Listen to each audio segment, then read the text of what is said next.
지구 전체에 깔린 해저 광 케이블의 길이는 140만 킬로미터로 지구 둘레의 35배나 됩니다. 전 세계 통신의 99%를 처리할 정도인데요.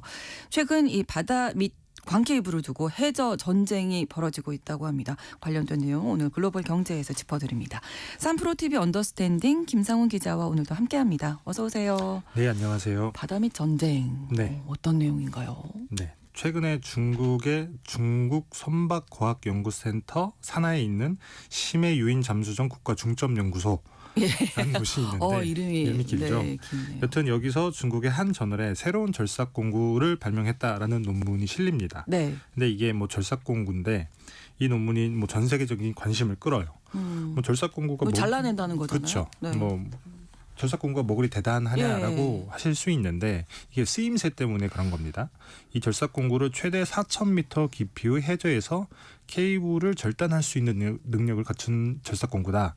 라고 이렇게 설명을 하는데 네. 사실 깊은 바다는 로봇팔이라고 하죠. 로봇팔이 수압을 이겨내면서 더군다나 굉장히 제한적인 에너지를 사용해서 안정적으로 그리고 매우 정교하게 하는 절삭 작업을 진행하는 게 매우 어려운 환경이에요.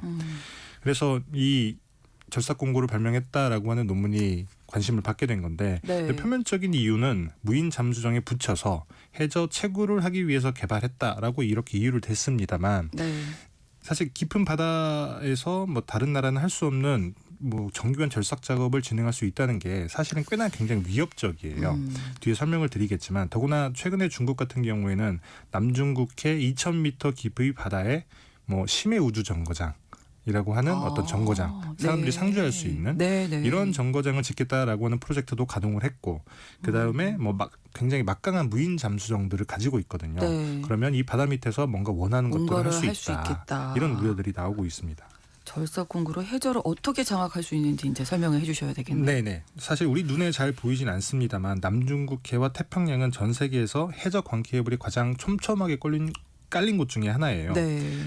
그 미국령 괌의 경우에는 미국과 우리나라, 일본, 대만, 필리핀, 그다음에 호주, 인도네시아 뭐 이런 데서 들어오는 해전 광케이블들이 교차하는 아주 중요한 전략적 요충지인데요. 네. 그래서 뭐 사실 전 세계 최강이라고 할 수 있는 미국 칠함대가 서태평양을 지키는 건데 이 괌에 모항이 있습니다. 네. 그리고 괌에는 앤더슨 공군기지도 있고 여기에 뭐 핵을 탑재할 수 있는 전략 폭격기도 상주를 하고 있고 그다음에 고고도 미사일 방어 체계라고 불리는 사드 기지 이것도 있는데 이게 괌을 미국이 얼마나 중요하게 여기는지 손쉽게 알 수 있는 부분인 건데 그러네요. 문제는 중국이 이 무인 잠수정 그다음에 절삭 공구를 활용을 하면 아주 손쉽게 괌 바다 밑에 있는 광 케이블을 잘라낼 수 있다는 거죠. 그래서 만약에 중국이 미군 모르게 깊은 바다에서 이 케이블을 잘라내는 데 성공한다. 네. 그러면 이 광 케이블을 통해 이루어지던 뭐 금융거래, 그다음에 데이터 통신, 그렇죠. 그리고 가장 중요한 건 외교 및 군사 통신이 먹통이 될 수 있다는 거죠. 와, 그렇게 되면 진짜 엄청난 혼란이 오겠는데요. 생각보다 큰일이 벌어지겠는데요. 그렇죠. 아직까지 그런 일이 벌어지고 있지는 않습니다만 네. 서두에 말씀하신 것처럼 해저 광 케이블로 전 지구인이 주고받는 통신의 99%가 이루어져요. 그러니까요. 나머지 1%가 위성 통신 정도인 거고 그래서 광 케이블을 이렇게 주요 통신망으로 쓰는 가장 큰 이유는 현재 사용할 수 있는 가장 빠르면서도 안정적인 데이터 전송 방식이기 때문인 건데 네. 뭐 초당 1테라바이트 정도의 데이터를 전송을 할 수가 있어요. 이게 어느 정도냐면 2시간 분량의 4K HD 영화 12편을 1초에 보낼 수 있다. 와. 그래서 이 케이블이 있기 때문에 사실 우리가 넷플릭스라고 하는 OTT를 통해서 전 세계인이 동시에 영화를 볼 수 있는 거고 그다음에 요즘은 AI 검색을 굉장히 많이 하잖아요. 네, 네. 이것도 이 광 케이블이 있기 때문에 가능한 건데 그래서 전 지구에 깔린 그러니까 뭐 검색 같은 거 해보시면 쉽게 찾으실 수 있는데 네. 전 지구 바다 밑에 깔린 해저 광 케이블이 무려 570개 정도나 됩니다. 그렇군요. 네. 어마어마하네요. 근데 이 광 케이블이 망가진다고 하면 사실 생각보다 이 광 케이블이 망가지는 일은 빈번하게 발생을 하기도 해요. 배에 있는 닻을 실수로 끈다거나 네. 그다음에 뭐 수중에서도 화산 폭발 이런 것들이 벌어지기도 하잖아요. 네. 그래서 매년 한 100에서 한 200여 건 정도의 단선 사고가 발생한다고는 하는데 네. 그런 일이 발생을 하게 되면 뭐 넷플릭스가 먹통이 된다든지 그렇죠. 그다음에 뭐 금융거래하는 정보가 조금 어려워진다든지 이런 네. 일이 국지적으로 자주 벌어지긴 합니다. 네. 뭐 예를 들면 지난해 2월에 중동 후티 반군의 공격 때문에 영국 국적의 배가 홍해에서 한번 침몰한 적이 있어요. 네. 이 홍해 바다 밑에 깔려 있는 또 해적 케이블이 있지 않겠습니까? 그렇죠. 그래서 이 배가 침몰하면서 이 해적 케이블이 조금 손상이 간 거예요.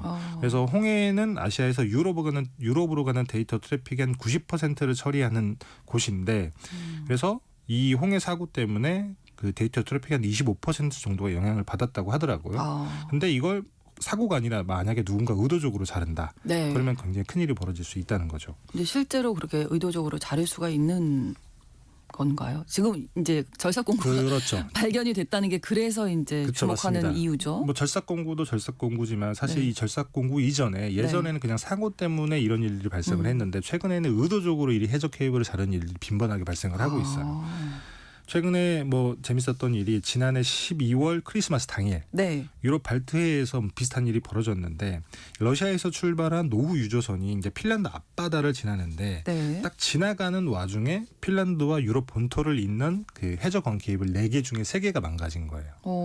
그래서 이 배가 굉장히 의심스럽게 움직인다고 판단한 핀란드 당국이 그 일이 벌어지자마자 이 배를 구금을 했는데, 네. 그래서 파악했더니 의도적으로 닻을 내린 채 이제 바다 밑에 닻을 끌고 가는 겁니다. 그러면 깔려 있는 해적 손상이 케이블들이 되겠죠, 걸리겠죠. 당연히. 네. 그래서 끊어진 건데, 실제로 유럽 국가들은 러시아 당국이 의도적으로 이런 일을 꽤 많이 벌이고 있다라고 판단을 하고 있어요. 최근 2년 새 한 3건 정도 이런 일이 벌어졌는데, 네. 그래서 이런 공작을 통해서 우크라이나 전쟁 이후에 미국과 러시아를 제재하고 있는 게, 미국과 손을 잡고 러시아를 제재하고 있는 게 유럽이잖아요. 그렇죠. 그래서 일부러 혼란을 일으키려 하고 있다라고 판단을 하고 있습니다. 네. 뭐 다행히 아직까지 큰 일이 벌어진 건 아닙니다만, 아까 말씀드렸던 이 공작 절삭공구, 네. 이 절삭공구를 가지고 만약에 군사적인 목적으로 활용할 수 있다. 충분히 할 수 있겠네요. 그렇죠. 그러면 보통 군사 지휘 체계는 광통신망을 통해서 이루어지는데 모든 걸 다 위성 통신으로 할 수는 없기 때문에, 그렇죠. 그래서 만약에 누군가가 이 해적 광케이블을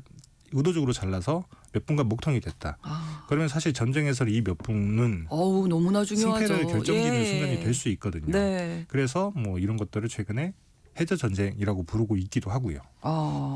전쟁 목적으로 이렇게 광통신망을 자르는 일도 있었다고요? 네, 실제로 뭐 과거 전쟁에서도 벌어졌던 일이기도 해요. 네. 1차 세계대전이 벌어졌던 1914년 네. 영국이 독일에 선전포고를 한 뒤에 독일로 가는 해적 케이블을 끊어버립니다. 그리고 영국은 또 2차 세계대전 당시인 1945년에도 네. 베트남 인근에서 당시에는 사이공으로 불렸던 지금의 호치민, 그렇죠. 이 호치민과 홍콩, 그다음에 싱가포르를 잇는 해적 케이블을 절단을 해서 일본군의 잠수함 통신을 방해하기도 했고요.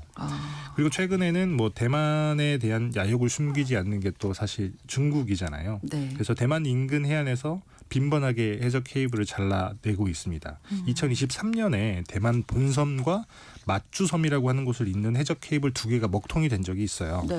이 맞주섬이 굉장히 중요한 요충지인 게, 대만 본섬보다 중국 포토가 훨씬 가까운 대만 관할 섬이거든요. 그래서 대만 입장에서는 이 섬이 어떻게 보면 최전방 정찰, 관측 기재 역할을 하는 건데, 관찰해야 그래서 되는. 보고 있다가 뭔가 이상한 일이 벌어진다라고 하면 바로 통신을 본섬으로 보내는 겁니다. 그렇죠. 근데 이 케이블을 잘라버리면 알 수가 그러면 없죠. 무슨 이 일이 벌어질지. 정보를 보낼 수가 없게 네. 되는 거죠. 그래서 일단 표면적으로는 중국 어선이 지나가면서 케이블이 파괴된 것으로 파악은 하고 있습니다만, 대만에서는 중국이 대만의 통신망을 교란하는 군사작전을 연습했다, 이렇게 판단을 하고 있어요.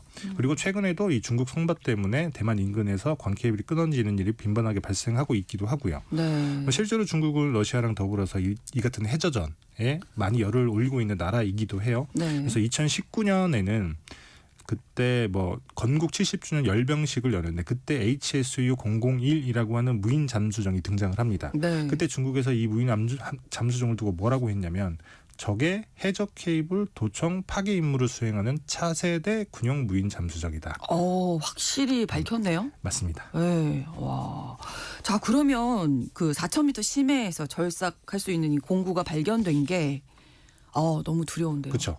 그래서 이제 많은 이제 언론들이, 해외 언론들이 주목하게 위협적이다라고 생각하고 예. 주목하게 된 이유인 건데, 사실 아까 말씀드렸지만 우리가 전 지구적으로 데이터가 순식간에 오고 가야 되는 이 AI 시대가 열린 거잖아요. 네, 네. 우리가 챗GPT를 쓰는데 서버가 한국에 있지 않고 미국에 있는 이유는 이 광 케이블 때문에 가능한 건데 네.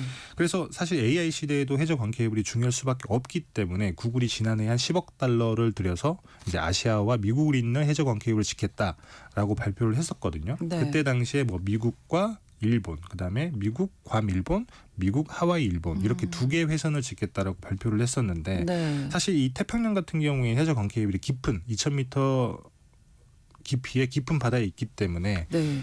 그 유럽처럼 쉽게 끊을 수 있는 건 아니에요. 예를 들면 닻을 내려서 끊는다거나 이렇게 쉽게 끊을 수 있는 건 아닙니다만 그래서 네. 사실 생각보다 안심을 하고 있었는데 이런 와중에 4,000m까지. 그렇죠.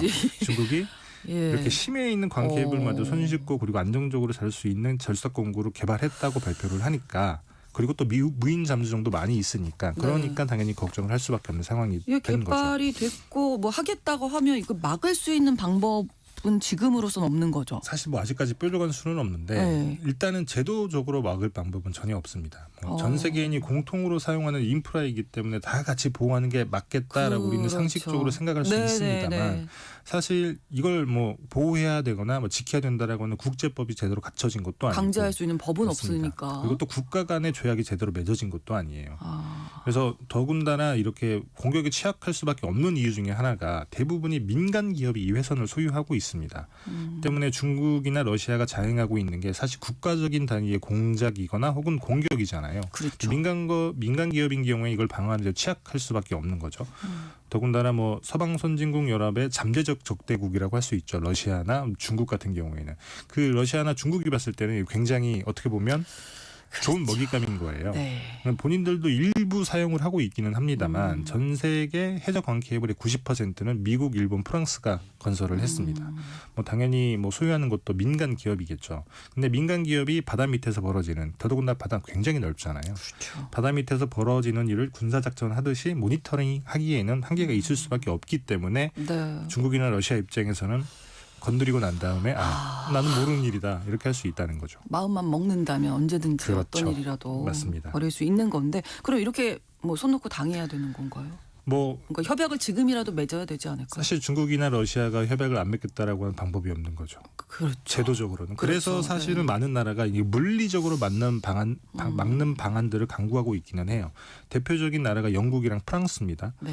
사실 전 세계 해저 광통신망 중에 트래픽이 가장 많이 몰리는 곳이 유럽이랑 미국 회선이에요. 뭐 당연하겠지만. 네. 그래서 이 회선이 대부분 미국에서 영국, 미국에서 프랑스 이렇게 이어집니다. 그만큼 중요한 광통신망이 영국이랑 프랑스 앞바다 밑에 많이 있다는 얘기인 거죠. 네. 그래서 영국은 중요 수중 인프라 전쟁이라고 하는 개념을 군에 도입을 했어요. 이를 위해서 2023년에 해저 자산 보호가 목적인 프로테우스함이라고 하는 걸 도입했는데 이 배가 네. 어떤 배냐면 배에 첨단 센서를 달아서 배 네. 밑에서 뭔가 일이 벌어지고 있는지를 파악을 하는 거예요. 그리고 뭔가 일이 벌어지고 있다라고 하면 뭐 자율주행, 무인 잠수정 이런 것들을 출동을 시켜서 어떤 일이 벌어지고 있는지 좀 더 세밀하고 정확하게 파악할 수 있고 조치도 할 수 있는. 그래서 해저 케이블의 의도적 파손 공작을 방어할 수 있는 체계를 갖추겠다라고 얘기를 하고 갖춰가고 있죠. 네. 그리고 프랑스 같은 경우에도 2022년에 이미 해군의 작전 영역을 수심 6,000m까지 확대를 한다. 네. 그래서 뭐 핵 추진 잠수함 옆에 예. 뭐 대형 무인 잠수정 이런 것들을 운용을 해서 예. 해저에서 벌어지는 일들을 뭐 조금 이라고 우리가 확실하게 작전들을 뭐 방어하겠다 이런 개념들을 세워놓고 있습니다. 네. 일단 중국에서 개발을 했기 때문에 대만, 미국, 일본이 아주 놀랐을 것 같습니다. 맞습니다. 지금 현재로서는. 그렇죠. 뭐 실제로 그런 일이 벌어질지 모르겠지만 미국 정보당국은 시진핑 국가주석이 인민해방군의 건국 100주년이 2027년에 대만을 침공할 것이다 라고 사실 공개적으로 얘기를 했어요. 실제로 뭐 그때 전쟁이 벌어질지 모르겠습니다만 그래서 대만 인근의 해저 케이블 절단도 이를 위한 봉쇄 작전의 일환이라고 할 수 있는 건데 그래서 대만을 중국으로부터 사수해야 되는 게 미국 입장이기 때문에 이런 게 거슬릴 수밖에 없는데 그렇죠. 근데 다만 마땅한 방법이 아직까지는 그러네요. 없습니다. 네. 이제 그런 와중에서도 절삭곡 공구를 발명했다고 하니까 그러면 저 멀리에 있는 깊은 바다까지도 이제 안전권이 아니구나라고 생각할 수도 있고요. 네. 이것 때문인지 모르겠습니다만 일본은 최근에 이런 발표를 했습니다. 해저 광 케이블의 이상 여부를 인공지능으로 감시하는 시스템을 개발하겠다. 뭐 해저 광 케이블 건설 시장은 미국, 일본, 프랑스가 장악하고 있긴 합니다만 네. 사실 이 또 보수 사업 같은 경우에는 중국이 꽤 많이 하고 있어요. 네. 아까 말씀드렸다시피 단선 사고가 꽤 많이 벌어진다고 했죠. 그렇죠. 그럼 보수를 해야 되는데 이걸 중국 기업이 한다는 거죠. 그래서 이 보수를 명목으로 감청, 도청 장비를 설치했을 수도 있다라고 의심을 하고 있어서 네. 그래서 이 같은 감청, 도청이나 의도적인 절단 행위 등을 제대로 감시하는 시스템을 갖추겠다라고 하는 게 일본의 입장이기도 합니다. 뭐 창이냐 방패냐의 싸움인데 네. 아직까지는 방패보다는 좀 창이 날카로워 보이긴 합니다. 그러네요. 방법이 없다는 게 좀 그쵸. 너무 바다가 막연한 너무 넓어서. 것 같습니다. 예, 글로벌 경제 3프로TV 언더스탠딩 김상훈 기자와 오늘도 함께했습니다. 고맙습니다. 네, 감사합니다. 슈가레이의 에브리모닝 전해드리면서 KBS 라디오 신성훈의 오늘 세계는 마치겠습니다. 내일 다시 뵙겠습니다. 고맙습니다.